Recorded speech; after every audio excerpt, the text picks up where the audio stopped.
குருவின் தினம் ஒரு சுவடுகளில் மறுமுறை பகுப்பாய்வுக்குள்ள ஒரே ஒரு தத்துவத்தை ஒவ்வொரு நாளும் நாங்கள் மாற்றி மாற்றி சொல்லிக்கிட்டு இருக்கோங்க. இந்த ஒரே ஒரு தத்துவம்னா என்ன அப்படின்னு இந்த நாள் எடுத்துக்கலாமா?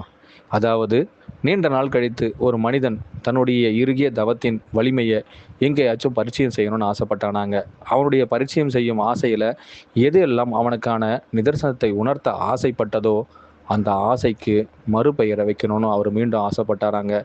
இப்படி ஒவ்வொரு இடத்துலையும் அவனுடைய பயணத்தில் எது வெற்றி, எது தோல்வி, எது ஆசை, எது நிராசை என்ற அனைத்துக்குள்ளும் அவருடைய வெற்றியும் தோல்வியும் இரண்டு சமமான பங்குகளுக்குள்ள ஈடு கொடுத்தே வந்ததாங்க. ஒரு காலகட்டத்தில் அவர்களுடைய வெற்றிக்குள்ள எது நிதர்சனமானதுங்கிறத புரிந்து கொள்ள இரண்டுமே தேவைப்பட்டதாங்க.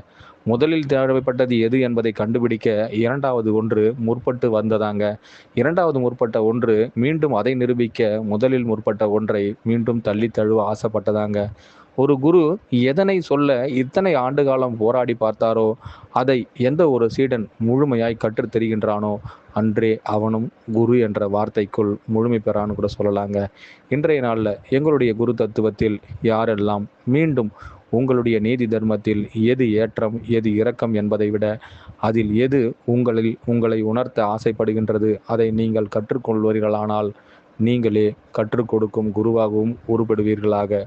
அனைவருக்குள்ளும் நான் உரு கொடுக்கப்படுகின்றேன், உருவாக்கப்படுகின்றேன், உரு கொடுத்து கொண்டிருக்கின்றேன். அதை நானே முதலில் கற்கின்றேன். அனைவருக்குள்ளும் நானே குரு. குருவே சரணம், குருவடி சரணம், திருவடி போற்றுங்க.